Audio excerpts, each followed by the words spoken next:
Bismillahirrahmanirrahim. Alhamdulillahirabbil alamin wa bihi nasta'inu ala umuri dunya waddin. Asyhadu an la ilaha illallah wahdahu la syarikalah wa asyhadu anna Muhammadan abduhu wa rasuluhul mab'uts rahmatan lil alamin. Uhayyikum jami'an bi tahiyyatil Islam. Assalamualaikum warahmatullahi wabarakatuh. Salam sejahtera untuk kita semuanya. Alhamdulillah pada malam hari ini kita sampai pada acara puncak dari seluruh rangkaian acara Gelora Kemerdekaan Indonesia yang sekaligus kita rangkaikan dengan launching Akademi Pemimpin Indonesia. Saudara-saudaraku sekalian yang saya hormati, yang saya cintai, perayaan ulang tahun ke-75 kita sebagai negara bangsa merdeka sangat berbeda dengan perayaan-perayaan sebelumnya karena kali ini kita rayakan tanpa pesta. Tapi dari semangat dan gelora teman-teman semua di wilayah, saya percaya bahwa walaupun tidak ada pesta, perayaan ulang tahun kali ini penuh dengan kegembiraan karena yang kita rayakan pada dasarnya adalah tekad kita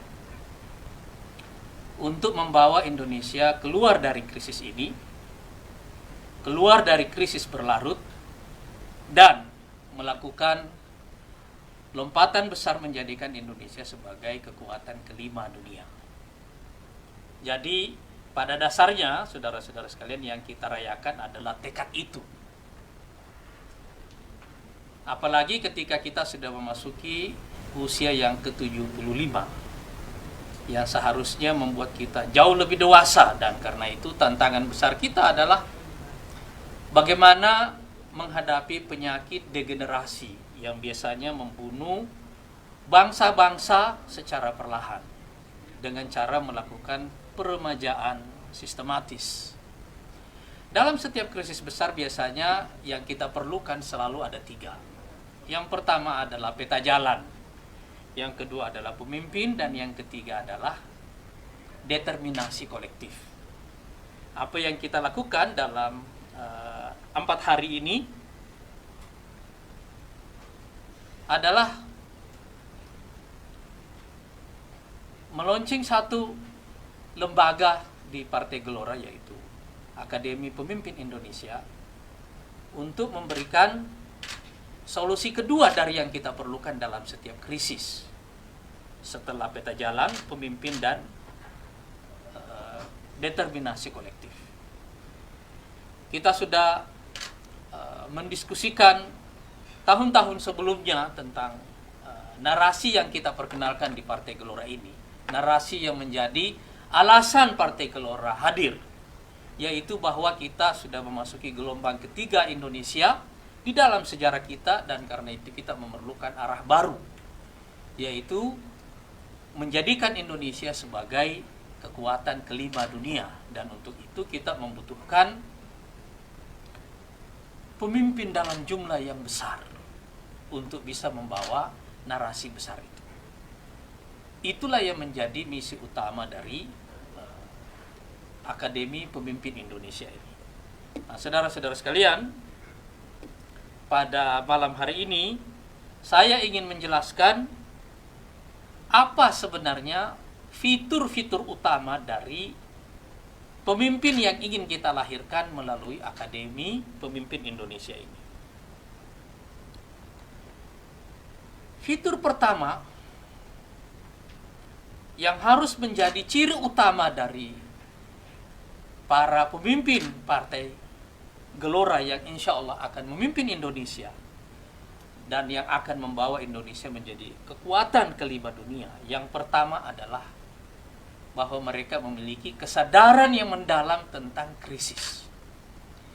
Mereka memiliki sense of crisis yang kuat, yang membuat mereka merasa mendapatkan panggilan sejarah untuk terlibat, berkontribusi, membawa bangsa Indonesia ini keluar dari krisisnya. Saudara-saudara sekalian, Jika kita belajar dari sejarah peradaban-peradaban besar dunia, kita akan menemukan bahwa tokoh-tokoh utama yang membangun peradaban itu memiliki ciri utama ini yang membuat mereka sama dengan yang lainnya, dengan para pendiri, para pembangun peradaban itu, yaitu bahwa mereka memiliki kesadaran yang sangat mendalam tentang krisis. Itu artinya secara pikiran, secara intelektual, secara emosional, dan secara spiritual mereka terlibat dalam persoalan-persoalan besar yang dihadapi oleh bangsanya, oleh masyarakatnya di zamannya. Dan salah satu pemimpin besar yang pernah ada dalam sejarah yaitu Nabi kita Muhammad SAW. Ketika digambarkan oleh Al-Quran, Al-Quran mengatakan tentang beliau, laqad ja'akum rasulun min anfusikum. Sungguh telah datang seorang rasul dari kalian, yang datang dari antara kalian. Azizun alaihi ma anittum. Berat sekali rasanya bagi dirinya penderitaan yang kalian rasakan. Azizun alaihi ma anittum. Perhatikan kalimat Quran. Berat baginya penderitaan yang kalian hadapi. Jadi itu menyangkut masalah sense of crisis. Dia memiliki kesadaran yang sangat kuat tentang krisis itu, dan itu memakan pikirannya, memakan jiwanya, bahkan juga memakan fisiknya. Itu membuat dia terlibat dalam perenungan yang tidak selesai. Itu yang membuat dia terlibat dalam pemikiran yang tidak selesai. Dan karena itu kita melihat Rasulullah SAW membutuhkan waktu 3 tahun untuk berkhalwat di Gua Hira sebelum diangkat menjadi nabi. Dia terlibat secara emosional, secara intelektual, secara sangat mendalam. Dan itu yang membuat beliau mengantarkan beliau kepada perenungan yang mendalam di Gua Hira. Karena dia merasakan penderitaan yang dihadapi oleh manusia yang ada di zamannya. Baik oleh masyarakatnya, yaitu masyarakat Arab di Jazirah, maupun oleh masyarakat di sekeliling Jazirah Arab pada waktu itu. Itu ciri yang pertama atau fitur pertama dari pemimpin yang ingin kita lahirkan. Fitur yang kedua adalah bahwa pemimpin ini memiliki apa yang ingin saya sebut sebagai semangat kepahlawanan nubuwah, semangat kepahlawanan profetik. Dia memiliki apa yang mungkin kita sebut sebagai prophetic heroism. Jadi dia merasa memiliki tanggung jawab pribadi atas masalah yang dihadapi oleh bangsanya. Bahwa krisis ini secara pribadi adalah panggilan kepada dirinya. Secara pribadi. Dan karena itu panggilan pribadi inilah yang dia jawab. Jadi ciri yang menandai para pahlawan yang memiliki semangat nubuah itu, orang-orang yang memiliki semangat atau gelora pahlawan profetik itu tadi, yaitu semangat pertanggungjawaban baik kepada Allah Subhanahu wa taala maupun kepada manusia di zamannya maupun kepada sejarah, yaitu kepada generasi yang akan datang kemudian. Ini membedakan mereka nanti dengan orang-orang yang melakukan pekerjaan besar di dalam sejarah, tetapi dengan tujuan yang biasa disebut oleh para penulis sejarah sebagai glorifikasi pribadi. Mereka menikmati pemujaan pribadi. Mereka ingin tampil seperti dewa, atau biasanya dalam literatur orang-orang Romawi mereka ingin disebut sebagai godlike. Jadi mereka ingin tampak seperti dewa. Dan karena itu banyak di antara para pemimpin raja-raja Romawi dulu itu yang menganggap dirinya seperti Tuhan. Dia memang melakukan banyak pekerjaan besar, tetapi pekerjaan besar itu lahir dari motivasi untuk kejayaan atau kemegahan atau kebesaran pribadinya. Berbeda dengan para nabi-nabi. Mereka melakukan pekerjaan-pekerjaan besar itu dan mereka tenggelam di dalamnya.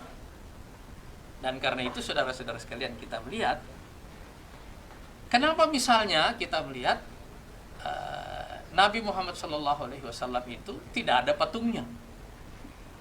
Dia tidak membangun, dia tidak punya tujuan seperti itu, tidak ada tujuannya yang merupakan atau glorifikasi pribadi seperti itu. Dia tidak punya tujuan itu.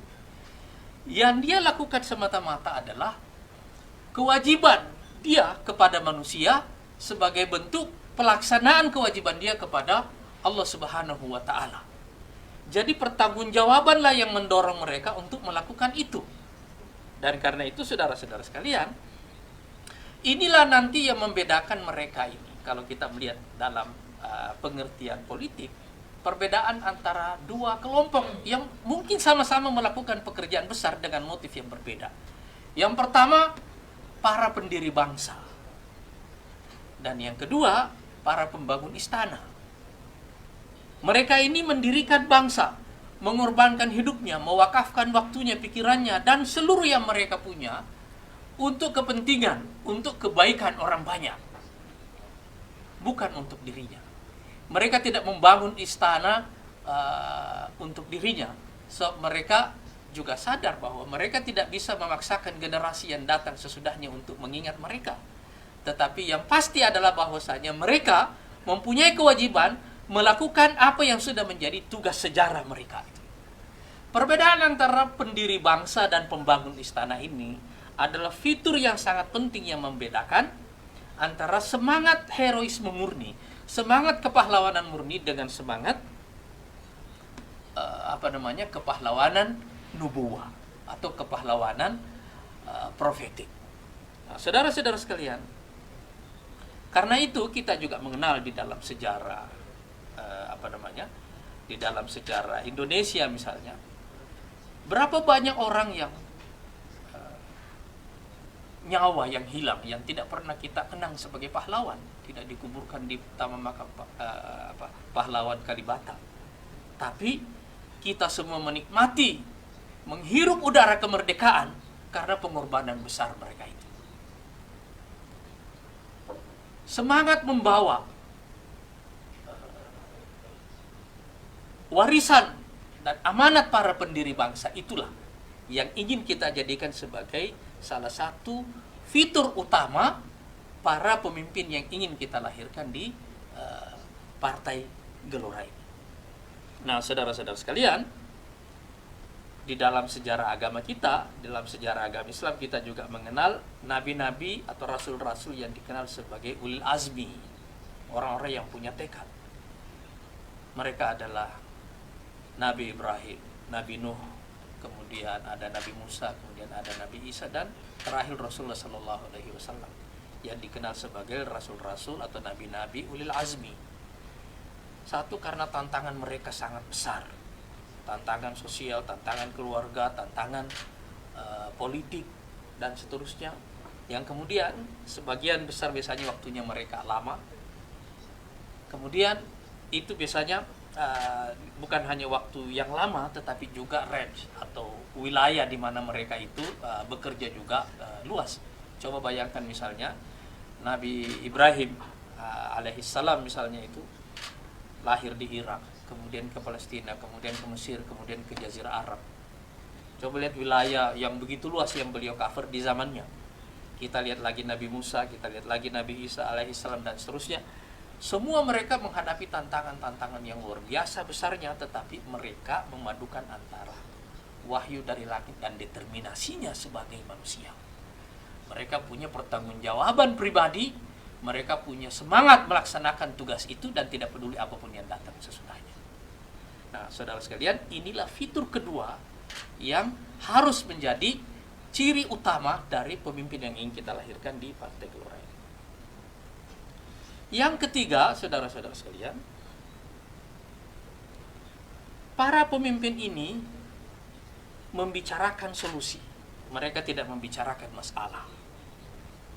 Karena itu, saudara-saudara sekalian, masalah atau krisis hanyalah pintu masuk bagi mereka untuk menjelaskan solusi. Sebab krisis itu adalah elemen pertama dari perubahan yang secara natural akan melahirkan kebutuhan dalam diri manusia terhadap perubahan-perubahan besar. Ketika orang-orang berbicara tentang krisis dan terus-menerus mengulangi kepahitan yang ditimbulkan oleh krisis itu, mereka ini justru berbicara pada solusi. Mereka fokus pada narasi, mereka fokus pada peta jalan. Dan itu artinya apa, saudara-saudara sekalian? Itu artinya mereka harus memiliki ilmu pengetahuan. Yang kedua, mereka mempunyai keterlibatan intelektual yang sangat mendalam. Mereka pada dasarnya adalah pemikir. Karena concern mereka menciptakan solusi. Krisis itu, saudara-saudara sekalian, adalah lorong gelap yang panjang. Dan mimpi itu adalah cahaya di ujung lorong gelap yang panjang itu. Mereka fokus pada meyakinkan publik bahwa kalau kita menempuh jalan ini, pada akhirnya kita akan sampai pada solusi itu tadi. Pada akhirnya kita akan sampai kepada cahaya di ujung lorong gelap yang panjang itu. Nah, saudara-saudara sekalian, dalam makna tentang solusi inilah kita bertemu dengan persoalan-persoalan utama. Bahwa dalam setiap krisis besar, manusia membutuhkan agama sebagai pegangan dan pengetahuan sebagai cara kerja. Memadukan antara agama dan pengetahuan ini adalah kekuatan utama dalam setiap narasi besar sepanjang peradaban. Salah satu yang membuat misalnya kenapa peradaban Romawi itu menjadi kuat dan bertahan dalam waktu yang lama, bahwa ketika mereka menghadapi ancaman perpecahan yang sangat besar pada abad ketiga keempat Masehi, lahir pemimpin besar dari mereka yang kemudian kita sebut sebagai Constantine the Great, yang kemudian menjadi Raja Romawi pertama yang menjadikan agama Kristen sebagai agama resmi negara. Kalau ada penjelasan tentang kenapa kemudian agama Kristen ini menjadi agama yang dominan dalam 2000 tahun terakhir ini adalah salah satu penjelasannya. Bahwa komponen utama di dalam narasinya itu adalah agama. Begitu juga ketika Rasulullah SAW hadir dan ingin menyatukan Jazirah Arab ini, agama juga adalah faktor utama yang menyatukan mereka. Dan saudara-saudara sekalian, dalam perjuangan kemerdekaan kita juga menyaksikan bahwa agama hadir sebagai faktor utama yang menyatukan kita juga sebagai bangsa. Karena itu, ketika para pendiri bangsa ini sepakat menjadikan sila ketuhanan yang Maha Esa sebagai sila pertama dalam Pancasila yang menjadi dasar dan falsafah negara kita ini, itu karena mereka mengerti betul bahwa tidak ada pekerjaan besar yang kita bisa lakukan di dalam sejarah, dalam kehidupan kita, kecuali kalau itu datang dari fondasi agama. Apa penjelasannya, saudara sekalian? Agama itu berbicara tentang hal-hal yang tidak dibicarakan oleh negara. Agama bicara hari akhirat. Agama bicara kiamat. Agama bicara tentang makna kehidupan, dan agama menyasar individu. Semua itu tidak dibicarakan oleh negara. Tapi saudara-saudara sekalian, semua yang kita lakukan dalam kehidupan kita pada dasarnya dipengaruhi oleh motif. Dan motif kita itu dibentuk oleh gambaran kita tentang kehidupan yang akan kita lalui. Jadi misalnya saudara sekalian, dalam satu peristiwa yang namanya perang, negara mengambil keputusan untuk melakukan perang. Tetapi tentara sebagai individu mengorbankan nyawanya dalam perang itu. Apa yang membuat seorang tentara, seorang prajurit mau mengorbankan nyawanya? Kalau bukan karena kepercayaan bahwa ini adalah kematian yang mulia, dan kematian yang mulia ini ada balasannya berupa surga. Negara tidak bicara tentang surga dan neraka, tapi agama bicara itu. Dan itu membentuk motif individu. Negara mengambil keputusan besar yang namanya perang. Jadi kalau bukan karena motif-motif dasar seperti itu, maka kita akan menyaksikan bahwa sulit sekali, saudara-saudara sekalian, negara itu melakukan mobilisasi besar dalam masyarakat, kecuali kalau tujuan individu dengan tujuan hidup negara itu bertemu. Dan tantangan besar kita ke depan adalah mempertemukan tujuan hidup individu dari setiap warga negara Indonesia ini dengan tujuan negara Indonesia. Dan yang bisa mempertemukannya itu adalah agama salah satunya, dan yang kedua nanti adalah konstitusi sebagai kesepakatan kita bersama. Nah, saudara-saudara sekalian, di samping agama ini, dan ini juga adalah bagian dari anjuran agama, itu adalah pengetahuan. Dan karena itu, pengetahuan ini menjadi sumber pemberdayaan. Sumber pemberdayaan. Pengetahuan itu memberdayakan, pengetahuan itu adalah kekuatan. Jadi kalau kita ingin membangun kapasitas suatu bangsa, kita harus membuat mereka itu berpengetahuan. Nah, memadukan antara agama dan pengetahuan ini, saudara sekalian, itu adalah asas kita masuk di dalam komponen dari narasi yang sangat penting, yaitu masyarakat lebih dulu daripada negara. Saudara-saudara sekalian, negara ini adalah organisasi sosial yang diperlukan oleh masyarakat untuk menciptakan keteraturan dengan cara menegakkan hukum. Itu tujuan falsafah dasar dari mengapa organisasi negara itu ada. Tapi negara itu menjadi kuat, tetap bisa teratur, berumur panjang kalau masyarakatnya pada dasarnya memiliki semua kualifikasi utama sebagai masyarakat terbaik. Oleh karena itu, saudara-saudara sekalian, apabila ada split, perpecahan antara negara dan masyarakat, perhatikanlah bahwa biasanya umur negara itu tidak akan panjang. Coba kita lihat, saudara sekalian, dalam sejarah modern ini, berapa panjang umurnya Uni Soviet? Tidak lama. Persoalan utamanya bukan sekedar karena sistem sosial, sistem ekonomi dan sosial dari komunisme itu tidak bekerja secara efektif dalam kehidupan mereka, tapi terutama karena pada dasarnya masyarakat nomor 2. Masyarakat itu dinomor 2-kan. Nah, saudara sekalian, dalam narasi dan peta jalan yang menggabungkan agama dan pengetahuan ini, kita harus meletakkan sebagai masyarakat sebagai prioritas utama kita. Karena itulah sumber utama kekuatan negara itu. Negara yang kuat itu berasal dari masyarakat yang kuat. Dan masyarakat ini kuat kalau tujuan hidupnya jelas dan sumber keberdayaannya yaitu pengetahuan itu ada. Karena itu, saudara-saudara sekalian, pada kesempatan ini saya ingin menjelaskan mengapa kita menamakan partai ini Partai Gelombang Rakyat. Karena yang ingin kita ciptakan itu adalah rakyat sebagai pelaku sejarah. Merekalah yang bertanggung jawab atas kehidupannya. Merekalah yang merawikan masa depan mereka sendiri. Kita bisa menyepakati makna-makna yang ada. Misalnya partai-partai yang lain mungkin ada pembangunan, ada kebangkitan, ada kesejahteraan, dan seterusnya. Itu adalah makna-makna yang bisa kita sepakati, yang secara nalar manusia, secara otomatis kita akan sampai ke situ. Itu adalah makna-makna yang baik bagi manusia yang diperlukan dalam kehidupan kita. Tetapi di partai ini kita ingin menjadikan rakyat sebagai pelaku utama sejarahnya. Dan karena itu kita menjadikan rakyat ini sebagai nama. Dan saya kira, saudara-saudara sekalian, kita di Indonesia karena terbiasa dalam polarisasi ideologi yang tajam, biasanya partai-partai mereka yang ada di kanan ini menggunakan kata umat, yang ada di tengah menggunakan kata bangsa, yang ada di kiri menggunakan kata rakyat. Seakan-akan ketiga hal ini itu mempunyai makna yang berbeda. Sehingga ada satu kritik ini waktu pertama kali Partai Gelora ini lahir. Mereka tanya, kenapa pakai rakyat? Kenapa tidak pakai bangsa, tidak pakai umat? Saya bilang rakyat itu juga berasal dari bahasa Arab, namanya ra'iyah.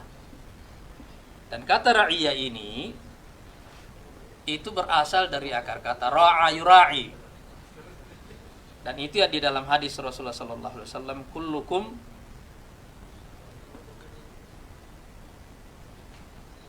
ra'in wa kullukum mas'ulun an ra'iyatihi.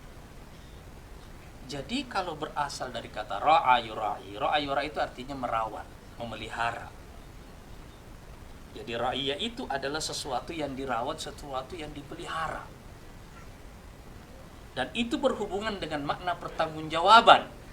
bahwa setiap individu itu mempunyai tanggung jawab untuk merawat sesuatu yang menjadi pertanggungjawabannya.